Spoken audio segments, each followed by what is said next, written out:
Good morning to all. दोस्तों, आप सबका फिजिक्स क्लास में हार्दिक अभिनंदन है। Welcome to all my friends students in physics class by doctor Hamid साहब। दोस्तों, 12th फिजिक्स के लास्ट लेक्चर में आपने हीटिंग इफेक्ट ऑन रेजिस्टेंस देखा था। लास्ट लेक्चर में जो पढ़ाई हुई थी कि रेजिस्टेंस या प्रतिरोध में क्या इफेक्ट होगा, किस चीज़ का, हीट का। गर्म करेंगे तो किसी कंडक्टर का रेजिस्टेंस में क्या चेंजिंग आएगा, ये पिछले लेक्चर में पढ़ाया गया था। तो आपने क्या देखा था कि गर्म करने के बाद रेजिस्टेंस बढ़ जाता है। किसी भी कंडक्टर को गर्म करेंगे तो उसका रेजिस्टेंस और रेजिस्टिविटी दोनों ही बढ़ जाता है और कंडक्टिविटी घट जाता है। तो कल हम लोगों ने एक फॉर्मूला भी ड्राइव किया था कि कितना रेजिस्टेंस, बढ़ा हुआ रेजिस्टेंस क्या होगा। तो दोस्तों, उस फॉर्मूले में एक कांस्टेंट अल्फा आया था जिसका नाम था थर्मल कोफिशिएंट ऑफ रेजिस्टेंस। कल आप लोगों ने जो एक फॉर्मूला पिछले लेक्चर में देखा था R2 - R1 इक्वल था alpha R1 into delta T. इस अल्फ़ा का ही नाम है थर्मल कोफिशिएंट ऑफ रेजिस्टेंस। इसका फॉर्मूला क्या होगा, R2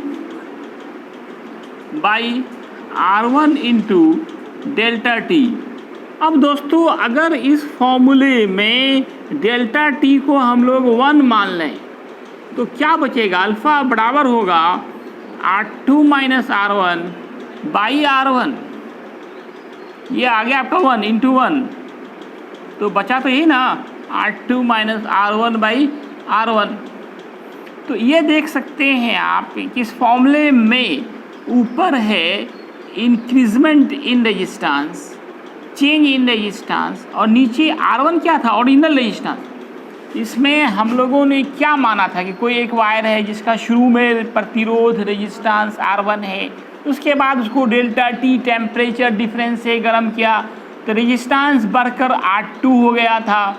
तो increment in resistance R2 - R1 और बाई क्या करेंगे, R1। तो इसका नाम हो गया आता है fractional change in resistance. Fractional change in resistance, change in resistance. Fraction का मतलब होता है भिन्न। फ्रैक्शन का क्या मतलब होता है, भिन्न। भिन्न किसको कहते हैं, जो P/Q फॉर्म में हो। नीचे क्या देखता है तुम लोग, बोर्ड पे देखेगा ना, जो P/Q रूप में हो, अंश और हर के रूप में हो, न्यूमरेटर और डिनोमिनेटर के फॉर्म में हो। ये ऊपर न्यूमरेटर कहलाता है, नीचे डिनोमिनेटर। हिंदी में बोलते हैं अंश और हर, या इसको बोलते हैं P/Q फॉर्म। तो ये फ्रिक्शन नहीं है यहाँ पे। फ्रिक्शन मतलब भिन्न, फ्रिक्शनल, भिन्नात्मक, चेंज इन रेजिस्टेंस ही अल्फा है। अल्फा है मतलब थर्मल कोफिशिएंट ऑफ रेजिस्टेंस है। तो what is thermal coefficient of resistance, तो we can say that the fractional change in resistance due to heating up to unit temperature difference. 1 को unit बोलते हैं। तो किसी भी ऑब्जेक्ट को 1 डिग्री सेंटीग्रेड या 1 केल्विन टेम्परेचर डिफरेंस से गर्म करें। मतलब मान लो अगर 20 है तो 21 कर दें, 25 है तो 26 कर दें, 30 अगर टेम्परेचर शुरू में है तो 31 तक गर्म करें। सिर्फ 1 डिग्री सेंटीग्रेड टेम्परेचर डिफरेंस से गर्म करने के बाद जो फ्रैक्शनल चेंज आता है रेजिस्टेंस में, वही कहलाता है थर्मल कोफिशिएंट ऑफ रेजिस्टेंस। क्या कहलाता है, thermal coefficient of resistance.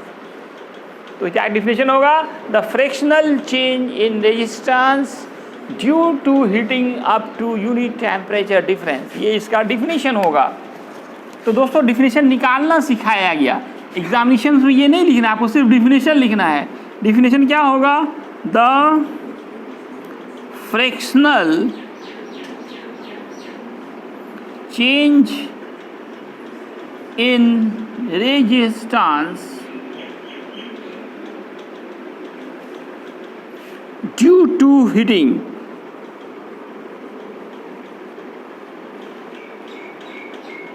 up to unit temperature difference.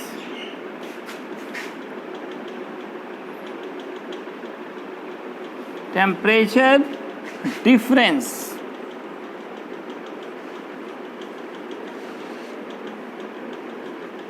The fractional change in resistance due to heating up to unit temperature difference. Change की जगह पे इंक्रीजमेंट लिख सकते हैं. क्या लिख सकते हैं हम लोग यहाँ पे? इन चेंज में यहाँ पे कौन सा चेंजिंग आ रहा था? इंक्रीजमेंट हो रहा है, वो भी लिख सकते हैं. फ्रैक्शनल इंक्रीजमेंट लिख सकते हैं. चेंज नहीं हटा के यहाँ पे क्या लिख सकते हैं? इंक्रीजमेंट. गर्म कर रहे हैं तो बढ़ेगा ही ना जी. द फ्रैक्शनल चेंज की जगह पे क्या लिख सकते हैं? इंक्रीजमेंट. चेंज में दोनों तरह की बात हो सकती है, इंक्रीजमेंट भी डिक्रीजमेंट भी. या हो क्या रहा है? इंक्रीजमेंट हो रहा है. तो अभी लिखना मना है, अभी पहले समझिए, बाद में लिखने का काम कीजिएगा. पहले समझना ज़रूरी है. The fractional increment in resistance due to heating up to unit temperature difference is called, कहलाता है, क्या कहलाता है? Thermal coefficient of resistance.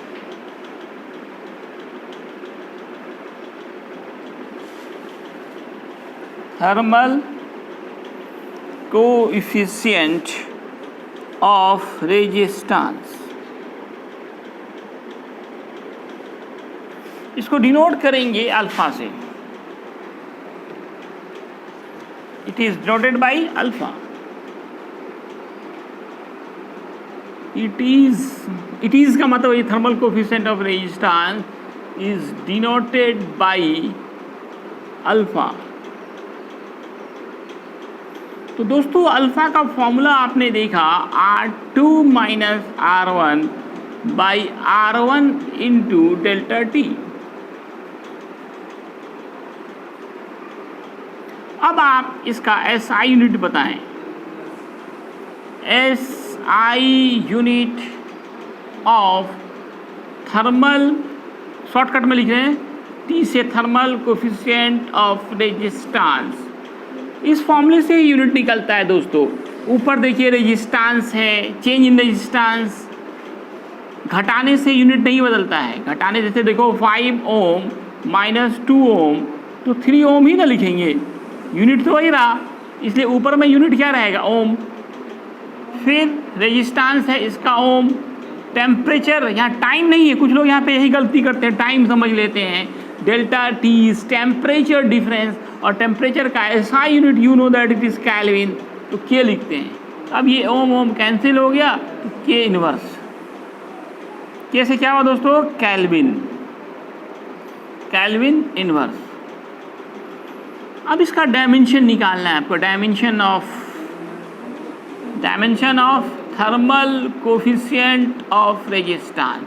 आप एक तो फॉर्मूला से निकाल सकते हैं, यानी जब यूनिट आप देख रहे हैं यूनिट से भी डायमेंशन निकल जाता है. यहाँ सिर्फ के आया, केल्विन आया, तो बाकी तो कुछ आया नहीं, तो बाकी में एम नहीं आया तो एम नॉट कर देंगे, एल नहीं आया तो एल नॉट कर देंगे, टी नहीं आया तो टी नॉट कर देंगे. अब फिर लिख देंगे क्या आया? के आया तो के इन्वर्स कर देते हैं.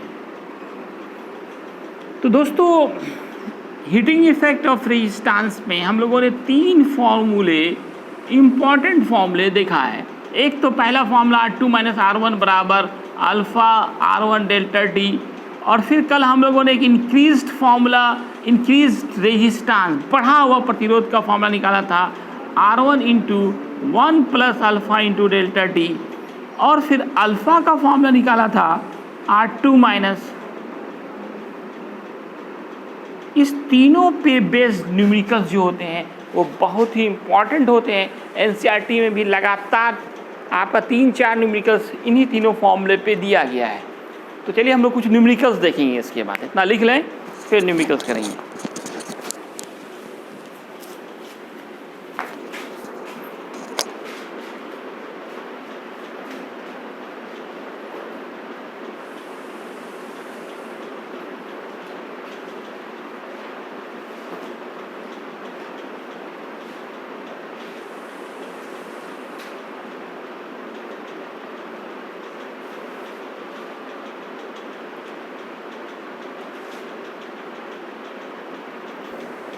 हो गया. दोस्तों अब हम लोग एक और फॉर्मूला देख लेते हैं। फॉर्मूला होगा चेंज इन रेजिस्टिविटी का। जब किसी कंडक्टर को गर्म करेंगे तो रेजिस्टेंस बढ़ जाता है। जब रेजिस्टेंस बढ़ेगा तो रेजिस्टिविटी भी बढ़ जाएगा। तो बढ़ा हुआ रेजिस्टिविटी का जो फॉर्मूला होगा वो क्या होगा, उसको भी हम लोग देखते हैं। नोट में लिखिए, न्यूमेरिकल्स में इन फॉर्मूले का भी यूज़ करना पड़ता है कि ρ2 R की जगह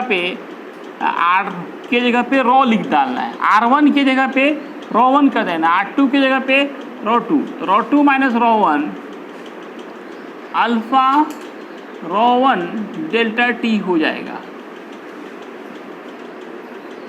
या इससे ρ2 निकालना हो तो क्या होगा दोस्तों, ये माइनस इधर जाएगा, प्लस हो जाएगा अल्फ़ा ρ1 डेल्टा टी। इसी से सब फॉर्मूला निकल जाएगा। फिर ρ1 कॉमन लीजिए तो 1 प्लस अल्फ़ा डेल्टा टी। देखिए दूसरा इंपॉर्टेंट फार्मूला, इस तरह से अल्फ़ा का फार्मूला निकालना है तो ρ2 माइनस ρ1 डेल्टा टी। क्लियर आ रहा है?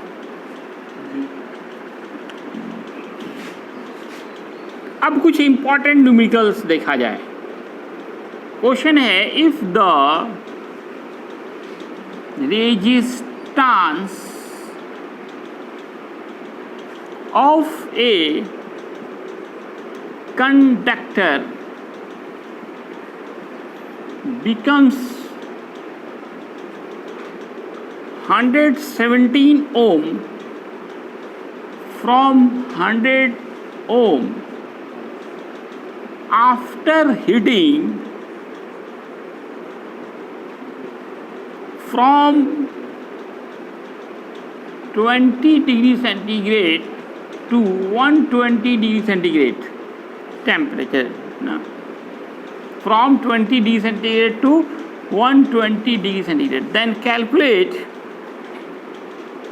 करना क्या है आपको, फाइंड आउट करना, देन कैलकुलेट करना है value of thermal coefficient of resistance, then calculate thermal coefficient of resistance.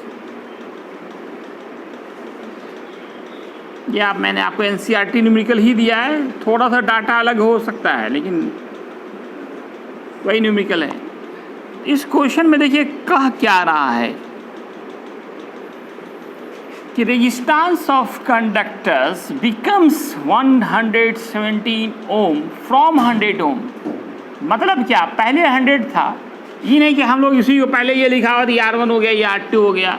Question को ध्यान से पढ़िए, समझिए, बाद में लिखिए। पहले कितना था 100 ओम, बाद में कितना हो गया 117 ओम। इसका मीनिंग ये बिकम्स इतना, फ्रॉम इतना, तो ये हमारा R1 हो गया। R1 इज 100 ओम, R2 हो गए, कितने हो गए 117 ओम, θ1 हो गया 20 डिग्री सेंटीग्रेड, θ2 हो गया 120 डिग्री सेंटीग्रेड। निकालना क्या है हमने, क्या निकालना है दोस्तों, क्या thermal coefficient of resistance, that is alpha. Alpha निकालना, अल्फा इज व्हाट, तो अल्फा का क्या फॉर्मूला आपने पढ़ा है, R2 minus R1 into delta T. R2 कितना है 117, R1 है 100, फिर 100, डेल्टा टी क्या होता है, टेम्परेचर डिफरेंस, ये होगा θ2 माइनस θ1, फाइनल माइनस इनिशियल, ये 17, ये 100, फिर यहाँ कितना होगा 120 माइनस 20, 100 ही होगा, 100 इंटू 100, तो 17 इंटू 10 पे पावर 4, ऊपर लाएंगे तो क्या हो जाएगा -4। इसलिए हैंस, लास्ट में एक अच्छा स्टूडेंट हैंस लिख के तब लिखता है अल्फ़ा बराबर 17 इंटू 10⁻⁻⁴, और उसका यूनिट भी लिखना है। यूनिट यहाँ पे पर डिग्री सेंटीग्रेड होगा, ये पर का साइन देंगे, डिग्री लिखेंगे, फिर सी लिख देंगे। सेंटीग्रेड में ही ले रहे हैं हम लोग, प्रचलित यूनिट सेंटीग्रेड ही है। ये अलग है बात है कि एसआई सिस्टम में केल्विन है, लेकिन हम लोग यूज़ जो कॉमन में डेली लाइफ में जो करते हैं वो सेंटीग्रेड ही यहाँ पे करते हैं, इसलिए यहाँ चेंज करने की ज़रूरत नहीं है केल्विन में। इस तरह से ये अल्फ़ा का मान निकल गया। अगर इसको हम 1.7 कर दें तो कितना करना पड़ेगा? 1.7 करें तो 10 पे पावर कितना, -3 हो जाएगा ना। एक 10 से आपने भाग दे दिया।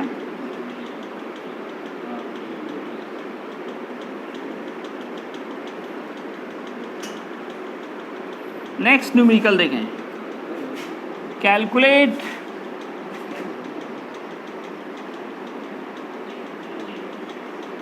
इंक्रीजमेंट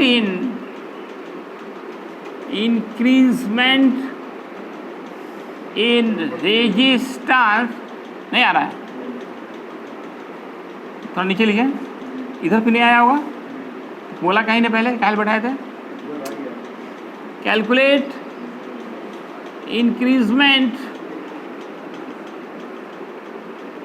इन, इधर देखो, और इन भी नहीं आया, in resistance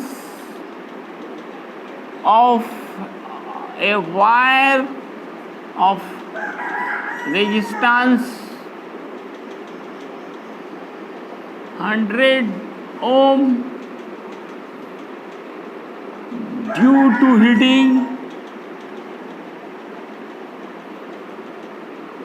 heating up to 200 degree centigrade temperature difference.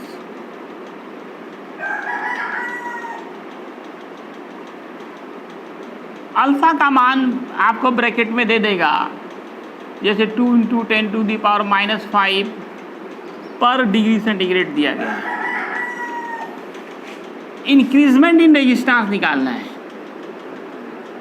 पहले सॉल्यूशन और गिवन लिखना ना भूलें, एक अच्छा स्टूडेंट ये ज़रूर लिखता है। तो R1 जो है वो 100 ओम है। यहाँ पे डायरेक्ट टेम्परेचर डिफरेंस ही दिया गया है, ड्यू टू टेम्परेचर डिफरेंस, ये डेल्टा टी हो गया हमारा 200 डिग्री सेंटीग्रेड। अल्फा भी दिए गए हैं पर डिग्री सेंटीग्रेड। क्या निकालना है? इंक्रीजमेंट इन रेजिस्टेंस, मतलब R2 माइनस R1। तो R2 माइनस R1 का फॉर्मूला क्या है? Alpha R1 delta T. Alpha का मान R1 देखिए 100 और डेल्टा टी 200। 2 2 जा 4, 2 2 जा 4 हो गया। अब 10 पे पावर -5 है, और इधर 10 पे कितना पावर होगा? 4। 1 2 3 4 0 है, तो 10 पे पावर 4 लिख सकते हैं। अब ये हो गया 4 इंटू 10 पे पावर -1, ये 0.4 ओम आ गया। इंक्रीजमेंट इन रेजिस्टेंस हमारा निकला 0.4 ओम।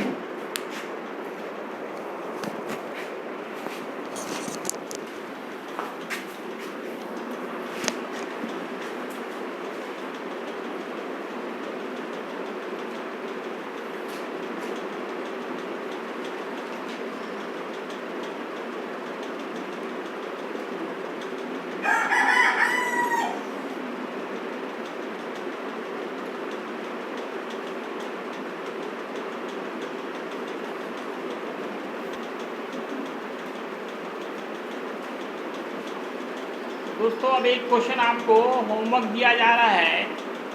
इसी क्वेश्चन में आपको कैलकुलेट करना है इंक्रीज रेजिस्टेंस, मतलब फाइनल रेजिस्टेंस गर्म करने के बाद फाइनल रेजिस्टेंस क्या हुआ। इसी question in the above question ये फाइंड आउट करके लाना है, करके यूट्यूब पे इसका आंसर डालना है आप लोगों को। ठीक है, कमेंट बॉक्स पे सब लोग इसको बना करके इसका ज़रूर आंसर डालें। कुछ एक्टिव बनिए, कुछ मोबाइल है तो इसका यूज़ करें पढ़ाई में। ठीक है दोस्तों, आज इतना ही है, धन्यवाद।